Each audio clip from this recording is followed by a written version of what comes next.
This is a Hope 1032 podcast. As followers of Jesus, in whom all things were made, we acknowledge the Darug people as the traditional custodians of the country on where this podcast is recorded. We recognise their continuing connection to the land and waters and thank them for protecting this land and its ecosystems since time immemorial.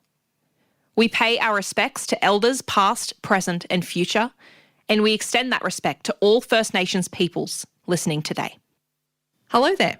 Keep listening because at the end of this episode, I may have a little treat for you in the form of a free book, but you have to wait until the end. Hope you enjoy the episode. Warning.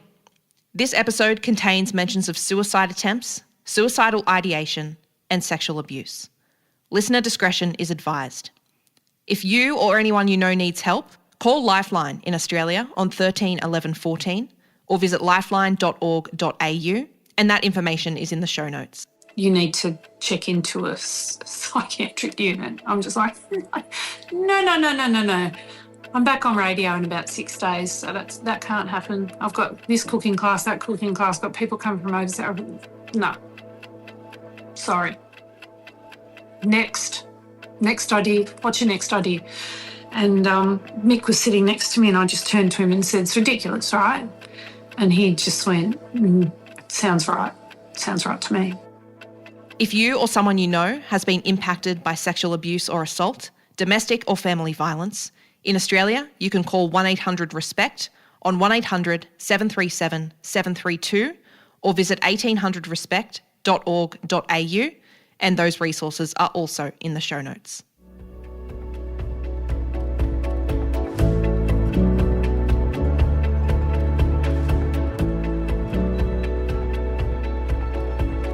I'm Georgia and welcome to episode 72 of the Finding Hope podcast, the podcast that reminds you of the good in the world. Each episode tells the story of someone who has found real hope in challenging times and made the world a bit of a better place along the way.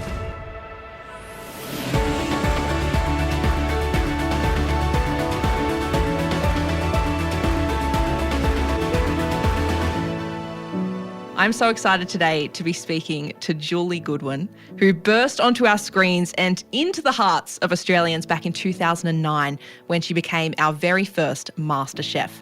Following the win, Julie was catapulted into stardom seemingly overnight. A book deal, TV segments, a radio program and her own cooking school. And she should have been on top of the world, and she was, until it all came crashing down. Julie has shared her full story for the first time in her brand new memoir, Your Time Starts Now, and I'm so honoured to have her on the podcast today. Thank you so much for being here. Thank you, Georgia. Lovely to be here. Julie, you referred to yourself in your memoir, I would say, in 5 kind of distinct parts, which I really love. And I feel like to get to know a bit about you, we'll get to know a little bit about each part. You refer to yourself as 7, 17, young mum, post MasterChef, and 49, which I love so much. I thought we could kind of start at the beginning. I feel like 7 and 17 are almost quite intertwined. Let's start with your 7-year-old self. How was your childhood? How would you describe it? Oh, look, for the most part, I felt, safe and loved. My father left when I was little, but my mum and my nan sort of stepped into the breach and raised me and my little sister. And, I don't remember ever feeling hungry or cold or, abandoned or any of those things, not by my mum and nan anyway. And I'll just preface this, Georgia, by saying that those separate parts, that's all part of a model of therapy called internal family systems. And so that's where that's come from. It's not just, the many voices in my head. I wouldn't judge you if they were. Well, but, coming to understand these different parts of yourself and how they step in to help your adult self I found that very, very useful in getting better. 7 was abused, sexually abused, and that memory was tucked away until I was 16. So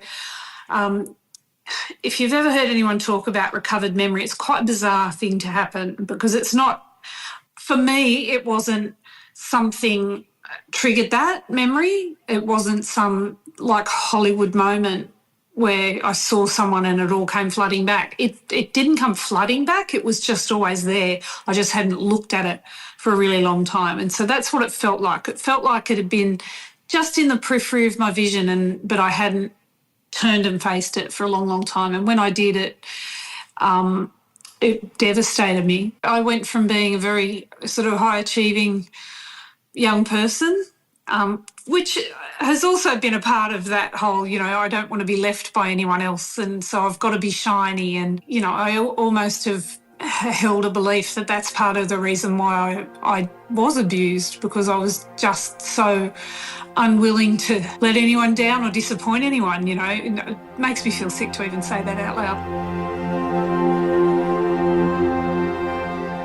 7 morphs into this 17-year-old, this fiercely competitive and high-achieving, wanting to always do the best, be the best, come first, get the top marks, outperform. It's quite a lot of pressure to put yourself under, and that all came kind of crashing down in year 12 when I was sitting my trial HSC exams. So that led to an attempt on my life. Until I sat down to write this book, I didn't get the correlation between those things. It wasn't until I wrote my life down in a chronological order that I went, that happened there, I remembered it there, and right after that, I started thinking, I don't think I'm going to get the marks to do the things I want to do at university, so I'm going to set my sights lower. And everything just started to slide, everything fell apart. And, as it was in the day, we didn't really talk about mental health or, that kind of decline, and that kind of action or act was a very shameful thing. So it was absolutely comprehensively swept under the rug and never mentioned again. Not even my best friend knew that had happened, because I was taken off to hospital. After a few days in hospital, I was had my wrist slapped by the medical staff, who thought I was being an attention-seeking teenager, and sent home. And, it was kind of a family decision, I guess, that it would never be raised again, because they were worried I'd lose the school captaincy, They were worried that my reputation would be destroyed. And so I believe that decision was made to protect me. But, of course, now we know better. That's a long, long time ago. Now we know better. Now we know you've got to, if there's a kid in that kind of distress, you've got to get them some help. You don't just tuck it away and hope that everything gets better, because it doesn't. And as I have demonstrated, you can tuck it away, but it's always there, and it's always, the things that you don't process and the things that you don't deal with are going to stick their head up time and time again throughout your life to mess with you. And so that's been the story. I've had these ups and downs all through my life, and I've had periods of what I now can acknowledge have been some pretty serious depression and some pretty serious anxiety, but I wouldn't allow that diagnosis until only relatively very recently. Yeah, wow. You did, go on to complete your HSC. You continued on, started your education degree, and it was kind of halfway through the second year you figured out that this journey specifically was not for you. What was it? It just wasn't working.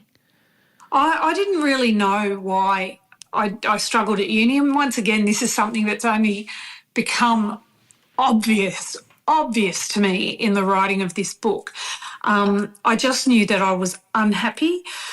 I'd gone from being, a reasonably big fish in a reasonably small pond at Hornsby Girls High School. I was a school captain. Everyone knew my name. Everyone knew my face. Every time I walked down the corridor, I said hello to all the teachers, to all the kids. That's what it was like. I worked hard, I achieved well, and I was in all the extracurricular things I could be in, and I was just an involved person. And I got to university, and now, I tell you, if you'd looked up the word depression in a dictionary back then, my picture would have been there. I can now acknowledge that that's what was happening for me. I shrank. I disappeared. I remember I went and bought myself this massive black overcoat from a Vinnie's store. I think I paid 50 cents, and I wore it every single day. I just hid in it. It went all the way down to the ground. It went way longer than my arms, and I just hid in that coat, and I didn't talk to anybody, and I didn't join any clubs or groups or anything extracurricular.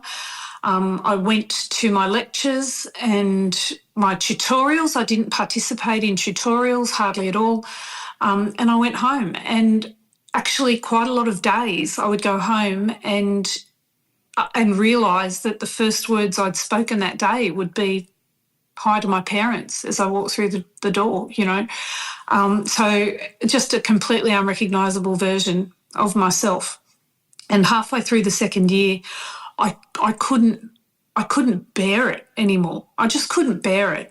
And even though I knew it was such an exciting thing for my family, for me to be at university, because they never had. So to leave, I'm taken aback by that. To leave was a really big deal. And I knew I was letting people down, but I just couldn't keep going. I couldn't keep going. And sort of from there, I just drifted from thing to thing for quite a while. But, you know, as you said, life has ups and downs. And one big up in that time was this ragtag group of boys that you fell into step with, this youth group of sorts. Please tell me all about them, because this is my favourite part of the book, this chapter about these boys. I love this so much. Look, because of being the captain of Hornsby Girls, or the head prefect it was called, I was friends with a boy who was the captain of St Leo's. So we, you know, schools get together and do these inter-school things. And so I got to know him, and I'd also spotted him at our church that I went to. So we kind of knew each other. And after high school finished, and I'd been accepted into a Bachelor of Education, I had, you know, uni, it only goes for half the year. And I just said to him... So true. I said to him, I'm so bored. Like, I was so busy.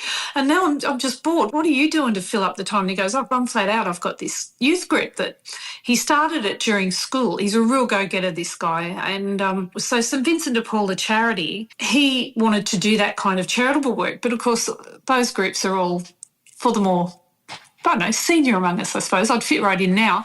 And so he started a youth version of that, and he wanted to carry it on after school had finished. And I said, where, when, how do I join in? And so I turned up to my first meeting of this group, and it was like I'd gone through an all-girls school, a very matriarchal family. And so to walk into this room and there's these blokes, as rough as guts, sitting around the table, they were swearing and farting, and they were just so funny and telling rude jokes. But they were meeting to come up with all these ideas to help other people. And the stuff that they were doing was awesome. Like if the Vinnies, the charity, came to us and said, there's this lady who she's been ill and she can't take care of her yard, and her landlord is going to turf her out if she doesn't get a yard in order. So we'd all just turn up and do her yard, you know, or we did blanket drives, or did clothing drives, food drives. We'd go down to King's Cross. We were on a roster to go down to King's Cross on a Saturday night from, I think, 1 a.m, and we'd go collect sandwiches and coffee from Matt Talbot Hostel and drive around until dawn. It was called Dawn Patrol. We drove around to all the people sleeping rough and hand out food. And it was a real lesson to me. It was one of my first, I think, really big lessons about not judging a book by its cover, because these blokes, the Queen would not have invited them for tea. Let's put it that way. But they had hearts of absolute pure gold, and they did a lot of great work. And there was no ego in it. There was no expectation in it. There was no social media. There was no Instagrammable moments. It was just bloody good blokes doing bloody good things. And I was proud and honoured to be a part of it. And, of course, one of those blokes was Mick, Mickey G, who turned out to be my husband. Love that so much. And I just love it's real faith in action, this group. You talk a lot about your faith in the book, which I find so fascinating, the way that has evolved and actually impacted and influenced you, which I'd love to speak more about. But, you grew up Catholic. I have the same kind of journey. Grew up Catholic, all girls high school, same situation. And you can sometimes get a little bit jaded by the church. But then when you see things like this happen, it almost like reminds you, oh, this is what Jesus meant. This is what Jesus meant. Yeah, and I think it's a shame that you've got to kind of sometimes look at the Catholic Church and say, don't think this is what Jesus meant. And for me, that has been my journey, and it's been a journey away from the structured religion of the Catholic Church, because I was struggling to find Jesus in any of it.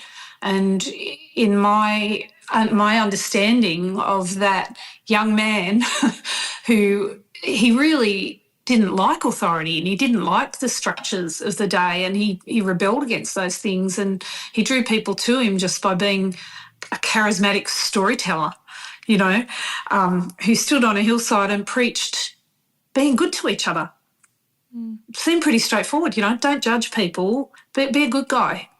And I honestly believe that so many of the rules of not just the Catholic Church, of a lot of the structured religions have moved so far away from those really basic tenets that they're supposed to be built on, that I did it. And it was part of my falling apart, was the falling apart of my ability to lean on the church I'd grown up in for any kind of comfort. It was quite a painful process. I've always believed that if there's something you don't like or disagree with about where you live, that you work on improving that. You don't walk away, you work on improving it. And that includes living in Australia. If you don't like something about it, either be part of the solution or be quiet about it, So for a lot of time, I could see the major issues in the Catholic Church. I could also see the beauty in it. I could see the beautiful people and the lives of service that are lived in that church. And so I tried to tip the scales in that direction, and it just became too much. The terrible things that were done in the name of that organisation became too much. So I walked away, and that was hard. That was hard because when you're raised in an organisation like that, it brings you comfort. The rituals are important to you. The sacraments are important to me. We still celebrate weddings and all that sort of stuff, and all of that for me was rooted in the church. But I did a lot of soul searching about this. I can't put enough weight on one side of the scales to balance out the other side of those scales. So I choose to practice a faith that is based in what I believe about that young man and the messages that he brought a couple of thousand years ago, and the world around me. And it is a beautiful world, and I believe that it is a miraculous world, and I believe in intelligent design, and I believe that there's a scientific explanation for all of it, as well as an awesome and beautiful and created explanation for all of it. I don't think those things are mutually exclusive. And I would find it hard to not see miracles in the world because, they're everywhere. So that's my faith life now. I'm thankful, I'm grateful, I feel awe, I am inspired by the world and by the amazing creatures that inhabit it, including us complex humans, who I actually think, for all our differences, we're all very, very much the same, and we all have the same basic needs and desires. So that's where my faith is now. It is literally in the sunset and the ocean and the eyes of the people I love. It's in my granddaughter who squeezes me so tight, and I know that her heart feels it the way my heart feels it, and that is a miracle.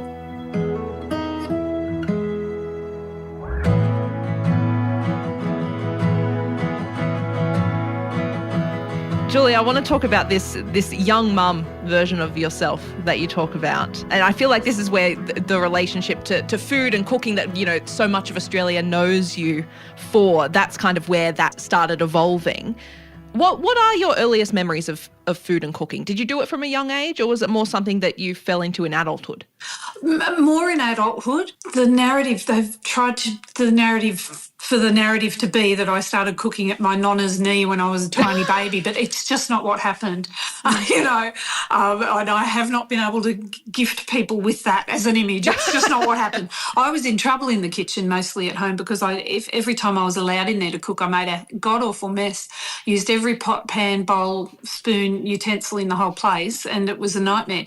So it was mostly after I left home that I started cooking. And the reason that I really loved to cook, partially because I love to eat. I've always loved to eat. I grew up with a mother who was a beautiful entertainer and always had parties. And, you know, my favourite thing was raiding the fridge the next morning from all the leftovers. But I definitely from a young age was brought up with that sense of gathering and that sense of community and of sharing a meal together. That is absolutely where that came from. But the cookery part of it came when I moved out of home and I had absolutely zero money. And if I was going to eat nice food, I had to figure out how to make nice food. And I had to figure out how to make nice food without being able to buy the best ingredients and spend a lot of money on it. So that's where my food journey really took off. And I think that, especially in terms of motherhood and family, that's where all my creative energy got channeled, because I always loved doing art. I've always loved music, but those felt like selfish pursuits. When you're a mum and your family's not wealthy, you've got to work. You've got to do whatever you need to do to keep food on the table and to keep the wolf from the door. But cooking was not a selfish pursuit, because that was for all of us. Not just for them, it was for me too, but it was for all of us. And so it contributed to the family. It contributed by saving money, and it contributed by nourishing them and by bringing us together around the table. So all my creativity, I took it away from all the other things I love to do and I put it all into cooking. And, you know, with hindsight, it stood me in pretty good stead. I'll say. And you would have had your hands full with 3 growing boys. You would have just been cooking all the time. They could still eat for Australia. They're amazing.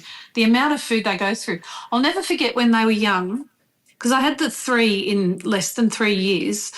And one day I went to the shops. I ended up not being able to take them shopping because I needed a trolley for the kids and a trolley for the shopping stuff. In the end, Mick would look after them and I'd shop, or I'd look after them and he'd shop. You know, we'd do that. But I remember one day going through the checkout and I was pushing a trolley in front of me and I was pulling another one behind me because, you know, you've got to buy everything in bulk and everything was so huge. And the girl at the checkout says to me, "This is so smart, you know. If you only do your shop every month, then it saves so much time."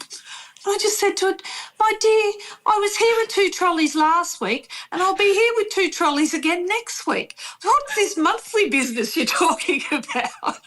The amount of food, I would not want to. And people would say, "What's your weekly budget?" I'm like, I don't want to know. We've got to eat what we got to eat. All right, so what made you want to apply to MasterChef? Well, I'd been watching the UK version of MasterChef. It's a very British, civilised little program, and I loved it. I really loved it. I thought it was cool. And so when a contestant call came out for Australian MasterChef, my best friend said to me, "Oh, you should try out for that. You're always banging on about it." And so I eventually did. Like, it took me a really long time to fill out the application because it was huge, right, huge. And we were running a small business by then and I just didn't really have time to sit down and do it. But then my girlfriend Tash said to me, "If you don't fill that bloody thing in, you're not allowed to talk to me about food anymore." That's harsh. So I did. I took time out off work and filled out the application form, and then I kind of forgot all about it for a few months until I got the phone call. And the audition day, it was quite a momentous day in your household. Talk me through that process.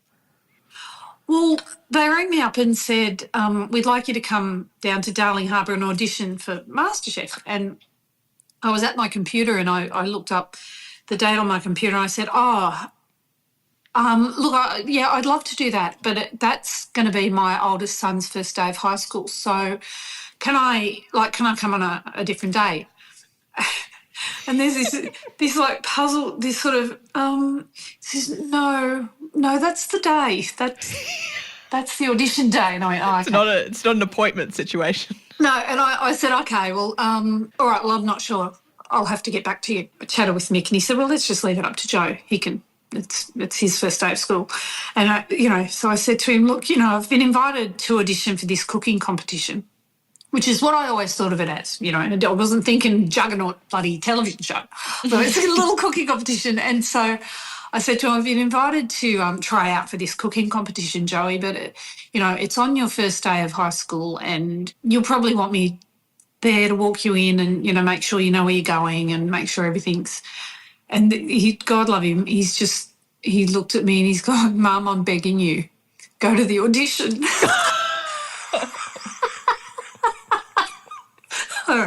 Okay, message received. Loud and clear, thank you. But, if he'd have said to me, actually, I'm a bit nervous about it, can you come with me? I would have gone with him. It's really straightforward. So, those tiny little sliding door moments, pivotal moments, it could have been so different. It could have been so different if only he'd said, yes, come with me to my first day of high school, but could you please avoid spitting on a hanky and washing my face in front of all my friends, as we do. That's so good. And look, from then on, it really was such a whirlwind. I don't think I realised until I read the book just how much of a whirlwind it really, really was, because you had no control for 4 or 5 months. And you said in the book, if you had known that you had to live away from home, you wouldn't have done it. Of course not. Of course not. If somebody had come to me and said, look, it's this cooking competition. In fact, it's a TV show. It's going to be quite huge, but you have to live out of home. You have to leave your 3 little boys at the time in year 5, year 6 and year 7. You have to leave your small business that you run with your husband. You have to leave all your friends. You have to leave your phone behind, your computer behind. We're going to take your keys and your wallet off you when you get here. I would have said, look, there's no way I can do that. There is no way I can do that. We're all needed in our household to keep things afloat. I just would have thought, well, and I probably would have watched it along with the rest of Australia and gone, doesn't that look like fun? Doesn't that look cool? What a shame I couldn't apply to that because I've got a family I've got to look after, So I was literally down to, I think it was top 37 out of 7,500 people before they said, oh, by the way, you have to live out of home. I was shocked, and that phone call home was an interesting one. So I said to Mick, well, here's the thing. If I get in, I have to live in this house in Sydney. I can't come home at night. He's like, oh, that's a bit of a spanner, isn't it? And I said, And he said, oh, well, he goes, look, let's not die wondering, you might be home in a week, so let's give it a go and see what happens. Apart from being away from your family, what were the hardest parts of that time that kind of no one else saw on TV? Well, I mean, obviously being away from my family was the hardest part, being away from my friends, being in a household full of relative strangers competing. I think one of the hardest things was that in that season, if your team lost a challenge, and they've only done this once, if your team lost a challenge, you had to vote each other off. So it's been very different since. I must have blocked that out of my memory. That sounds awful, brutal. Horrible. So there was one episode a week. It was a Friday night. And if your team lost, you had to write someone's name on a bit of paper and put it on a spike and vote them off. It's like Survivor. It was just like Survivor. And it was like Survivor in the way that, so even when we weren't cooking, we were trying to form alliances and trying to, so ever since, and that was the lowest rating show every week. And the producers went, people aren't interested in that side of this. They're interested in the food and the cooking and the competition cooking, but they're interested in the collegiate nature of it and the foodie nature of it. And so now, ever since, if your team loses a challenge, they all cook off against each other and the judges decide who goes home. So there's been no more of that kind of, got to be in with the cool kids, because I've never been in with the cool kids. So, that was hard. That was really hard, and that made it very different to what it could have been, I think. And then also just the physical. There were physical discomforts. There was no green room for us back then. We used to spend hours sitting on a gravel driveway outside the studio waiting for the room to be set and ready for us to go in. And I mean literally hours.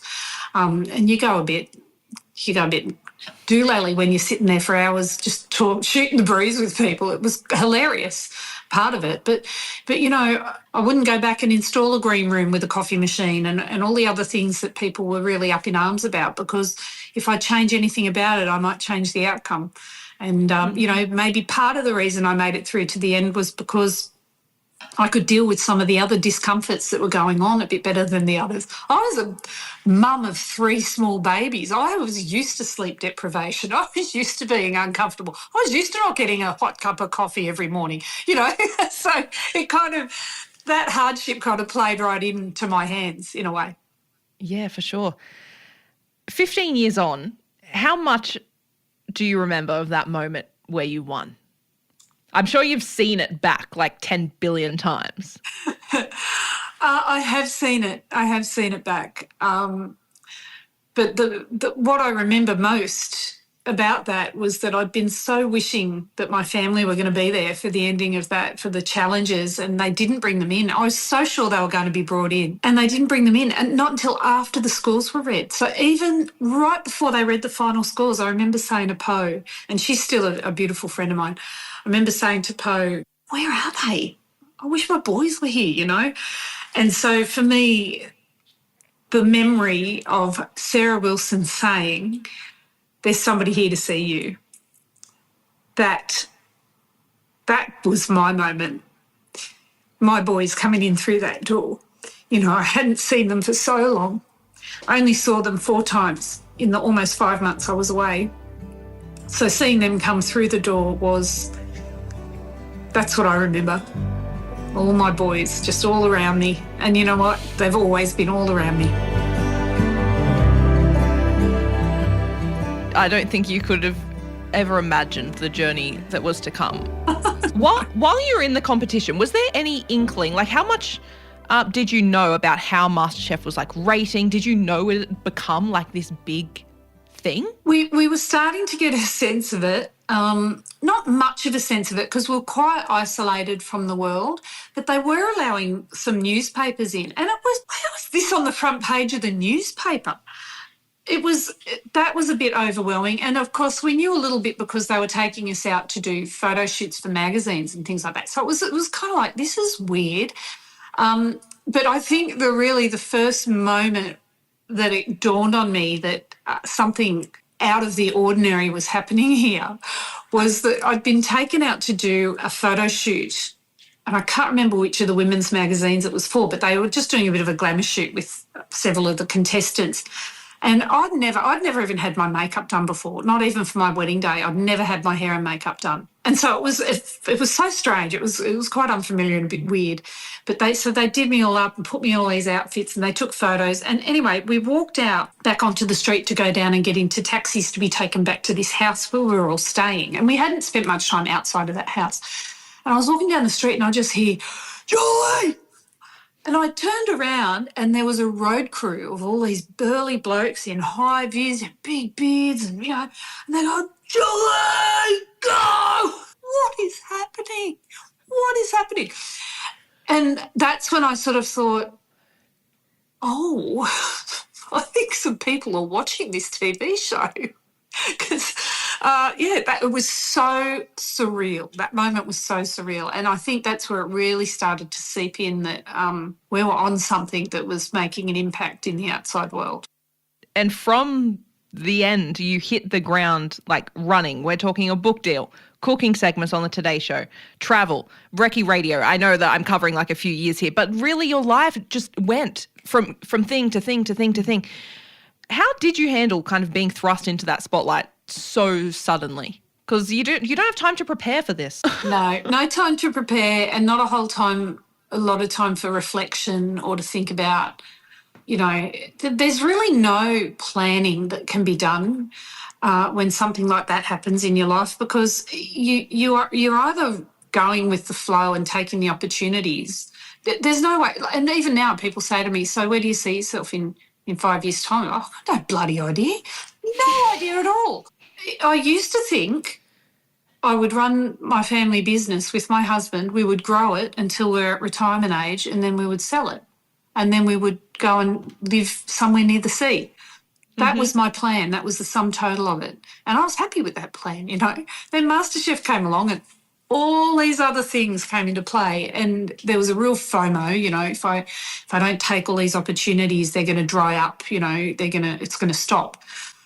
And I didn't, if I could have had a bit of hindsight, like if I could go back and tap her on the shoulder and say, it's not going to stop.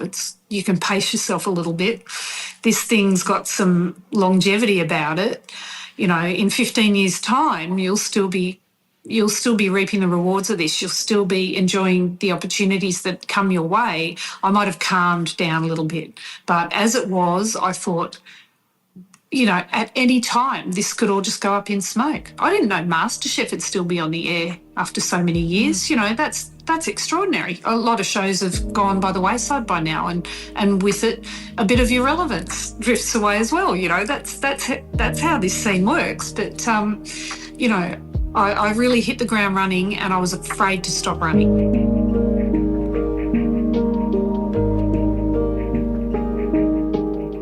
Looking back, I know you said you don't have time for reflection, but how was your mental health in those first few years? It sounds like it was precarious. Look, it's kind of, I was living the dream. I don't know whose dream. It was a massive, wild, it was huge. I was living all the dreams. And I just didn't slow down enough for any kind of self-reflection or anything like that. So I think, you know, I'd been running on fumes for a long, long time with no introspection about it at all. And actually, any time that it appeared like there were cracks starting to show, I was belligerent about it. I would not be told that I had any kind of condition that made me anything less than purely capable of doing absolutely everything that was on my plate. I would not. And that refusal to acknowledge depression and anxiety came from years and years of conditioning. It's partially generational. So I was raised by parents who were brought up by parents who were raised in the Depression, and my parents were raised during the war, and it was just you be grateful. You be grateful for what you have. You be grateful that you've got food on the table, a roof over your head, that you've got your physical health, you know. And that's absolutely valid, and I believe that we should be. But I had internalised that so deeply that, to me, any acknowledgement that I was struggling or that it was all a bit too much for me was ingratitude, or that it was an inability to put a positive spin on things, or it was pessimistic, or it was weak, or it was, you know, being a Debbie Downer or gloomy, or just unable to see the bright side. And I was just really unwilling to have any labels applied to me that might indicate that I wasn't a grateful, happy, you know, person who could really appreciate how good I have it in life. And we hear it all the time, and we hear it even now. And I say it's generational, but anyone saying anything is not 100% for them, and the pile-on of people saying, oh, first world problems, you know, how can you complain about that when this has happened in this country over here? And, you know, I am all about perspective and gratitude. However, we have to be allowed to say, I am struggling. We have to be allowed to say, that's too much for me right now. You know, we have to be allowed to say, there's something not quite right. I can't put my face into a smile without really working at it. We have to be allowed to say that. We ought to be allowed to say, without feeling ashamed, I don't seem to be able to slow my brain down unless I have wine at the end of the day, you know? I don't seem to be able to put my feet on the floor with any sense of excitement for way too many days in a row now. I feel like I'm wearing wet woolen clothing and my limbs are heavy. Is that right? We have to be allowed to raise these things without being shamed for it and without feeling ashamed of ourselves for it. We can talk about mental health till the cows come home, but until we permit ourselves to talk about it and not feel ashamed about it, the conversation is not going to go anywhere. I mean, it's one thing for us to all be standing around saying, I will hold you up. Ask me, are you okay? I'll say I'm okay. Are you okay? I will hold you up. But what we need to do is be willing to be held up. And I think that's actually harder, a lot harder. And you were the one for all your life doing everything for everyone else. It's still, even in, you know, your post-MasterChef era where you had all these opportunities, you know, you were still a wife, you were still a mum to 3 growing boys, you still had all this external pressure and external expectations that, you didn't allow yourself that. What was the amalgamation of that? The non-permission, it all kind of came to a head. I had way too much on my plate, and I was trying really hard to calm things down and to make things steadier and easier for my family and for my life. I was aware that I was doing too much, so I tried to calm it all down. I failed. Instead of calming everything down, I ramped everything up accidentally. And, so I was running a business, my beautiful cooking school. I took on a job on the radio. And what a privilege to be offered those things to do and to have that to work towards, But it was too much. It was physically too much for anybody at all. You can't get up at 4 o'clock in the morning 5 days a week and work right through and then work all weekend and go for, 80 days without a day off.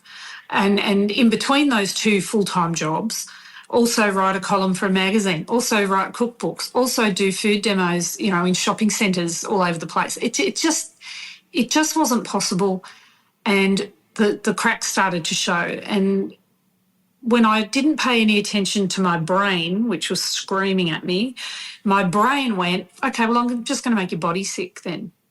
And I think, if you've ever come down with a really bad cold the day you start your holiday, that's what was happening. So you hold it all together and hold it all together and hold it all together. And then my brain just went, fine, if you won't pay attention to these symptoms, this sadness and this grief and this loss of joy and, this inability to see a way out, let's just turn it physical. And so I got tinnitus that was so loud. I got dizzy. I got sores all over my head and ulcers in my mouth. I shook like a leaf. I couldn't hold a pen or hold a fork. My guts were in a turmoil. I was an absolute freaking wreck. And then, because I couldn't pull it together, I had nothing left for my family at the end of the day. I was sick, and the depression, the voices that come with depression and the voices that come with anxiety started to be the loudest voices that I had. And they were telling me stuff that wasn't true and that was deadly.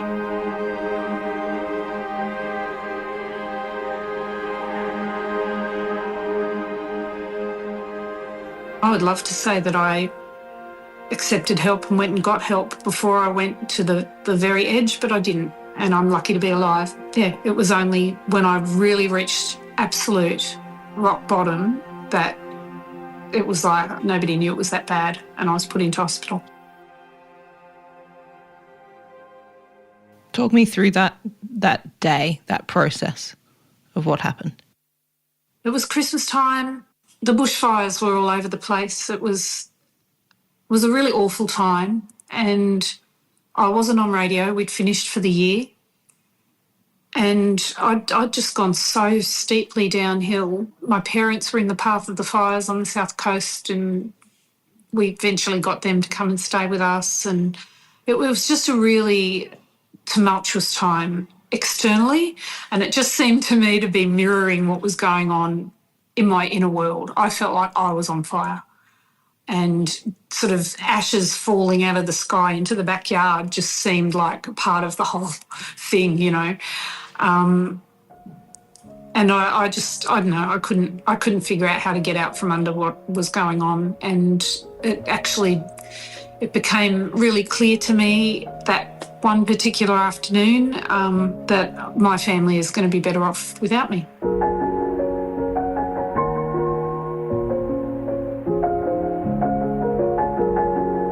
I decided that, and I took off from where I was meant to be and just started walking, and I walked a really long way. And I was just devastated. I was just crying because I understood what had to happen, and that was that I had to go.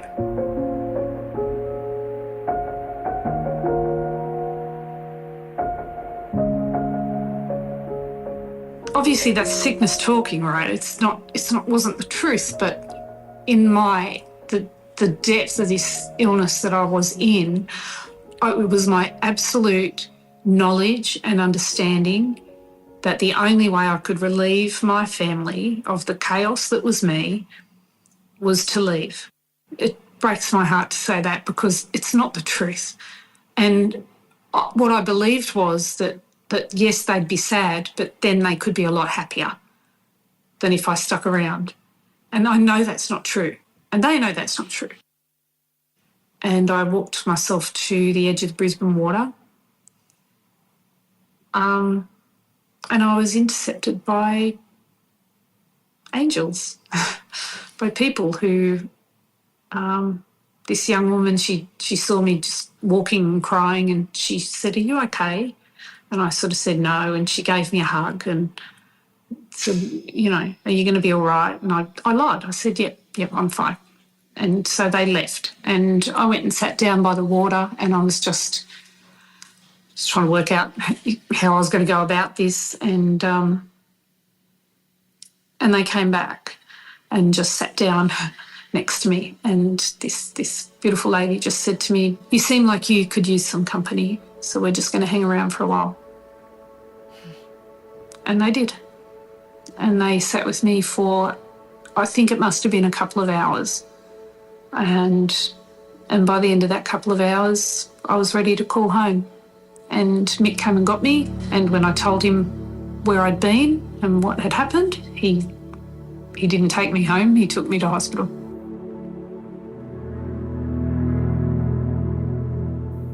Were you still in that time? I don't know, you weren't ready to accept that, you know, you didn't want to be at the hospital. Were you still like in denial a little bit of what was going on, or were you ready to, it's like, no, I'm ready to accept this reality and accept help? I knew something had to give. I was still resistant because, you know, by the time somebody got to me and said, you need to check into a psychiatric unit, I'm just like, no. I'm back on radio in about 6 days, so that can't happen. I've got this cooking class, that cooking class, got people coming from overseas. No. Sorry. Next idea. What's your next idea? And Mick was sitting next to me, and I just turned to him and said, "It's ridiculous, right?" And he just went, "It sounds right. It sounds right to me."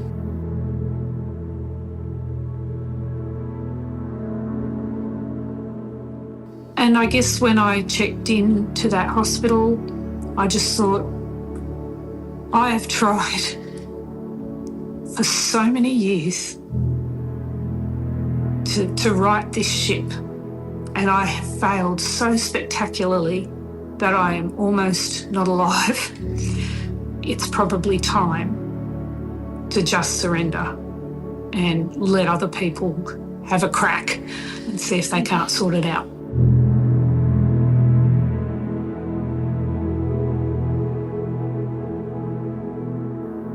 You're an inpatient for 6 weeks. How was that process? You've very generously put your diary entries into this memoir, which I just thank you so much for that, because I think it's very rare to get an insight, a real personal insight as to what kind of happens in a program like this. What are your thoughts?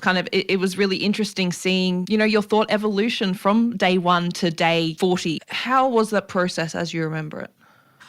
It was surreal at first, like absolutely surreal. It's not, you know, it's not on anyone's list of things they want to do when they grow up. It had moments of real beauty about it, and that came mainly from the other patients in there, just some insight and understanding from other people who are experiencing mental illness in all different ways, you know, in all different ways. But at our heart, my God, we're all so similar. We really are. So it was a big exercise in compassion for me. I didn't understand in that first hospitalisation that I was embarking on something that would be a lifelong process. It's probably good that I didn't understand that, because that would have been too much to understand. I thought, okay, I'm here, now fix me. That's not how it goes. That is not how it goes. And it made me cranky for quite a long time. And even still recently saying to myself, why am I not fixed? Why am I not fixed? Why do I feel this way? It's really frustrating. So I'm doing all the right things, all of them. You've got to, you know, you've got to tell me, am I going downhill again? But no, it's just that it's a lifelong process. It's a lifelong process, and it's an ongoing process, like physical health. And physical health and mental health are inextricably linked. But it's like your physical health. You can't go, okay, well, I'm going to get healthy now, so I'm going to eat well and go on the treadmill every day for 6 weeks. Good, done, sorted. I'm healthy now and will be for the rest of my life. Mental health's the exact same. It's a maintenance program, and sometimes you do better at it and sometimes you don't do so well at it. But, there are certain things that are absolute and there are certain things that are a little bit negotiable depending on the day and the week and how it's going. But if I have to, on a balance, just do all the things, otherwise I can feel it. I feel the decline, but at least now I have the tools to recognise that and I know what to do to pull it back. It's not always easy, but, I have an understanding that life has ups and downs and rounds and instead of being vicious and brutal to myself when things aren't going so great, I am learning to be kind and gentle with myself. And that's a much more efficient way to get back on track, much more efficient. If instead of saying, the internal dialogue was so awful, and now I can say, well, you know what?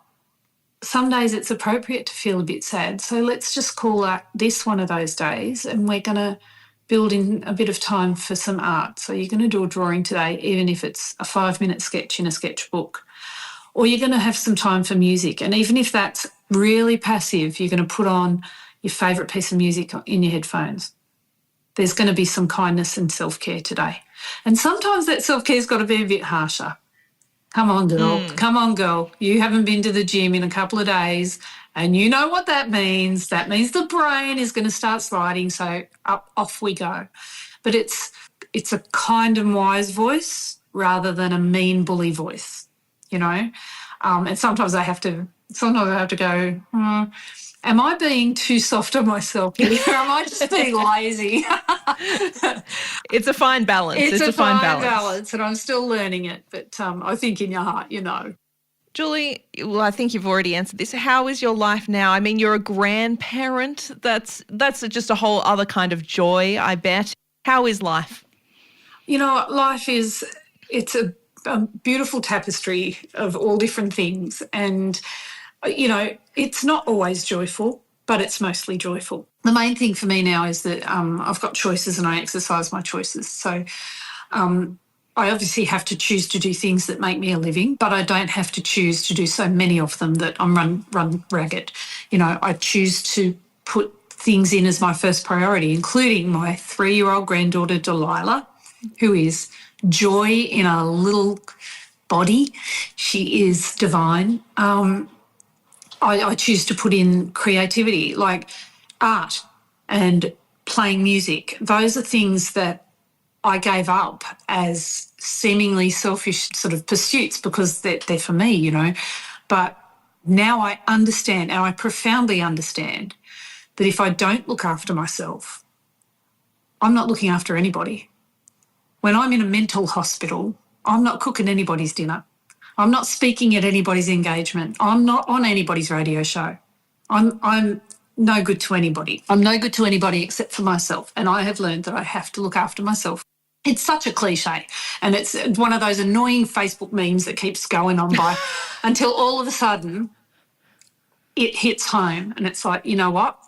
I can't pour from an empty cup. You don't have to put it in pink font and put butterflies all over it because that just makes it irritating. But the truth is, if I don't nourish my spirit, myself, I literally can't do anything for anybody else. So I can't do the things that bring other people joy either. So it's a bigger picture life for me now, and I'm living it. I'm living it and I'm loving it. Julie Goodwin, what a pleasure it has been. Your Time Starts Now is out wherever you get your books. You actually are also going to be on Dancing with the Stars very soon. I'm so excited. You've got a new... I don't think I've watched Dancing with the Stars for a decade. I'm going to be watching it. Well, you'll get a good laugh out of it. No, I'm sure you'll be amazing. Thank you so much for your generous time. So appreciate it. Thanks, Georgia.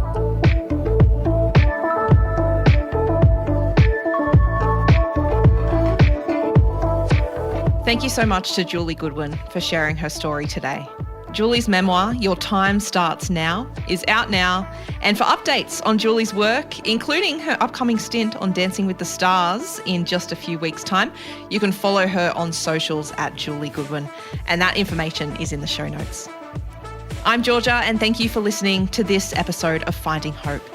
To help this podcast reach more people, you can subscribe and leave a review on your favourite podcast app and share it with a friend who may need a little extra hope right now.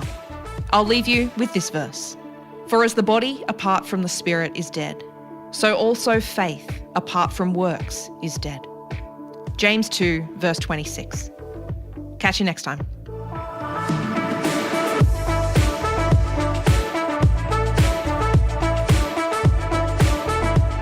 Hello again. Now, if you've made it this far, you absolutely deserve a little treat as promised, and I can think of nothing better than offering you a chance to win a copy of Julie Goodwin's memoir, Your Time Starts Now.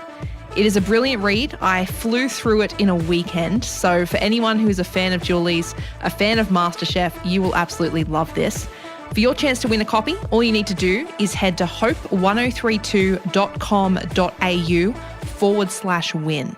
That is hope1032.com.au/win, and that information is also in the show notes. Giveaway closes Friday, the 21st of June, 2024.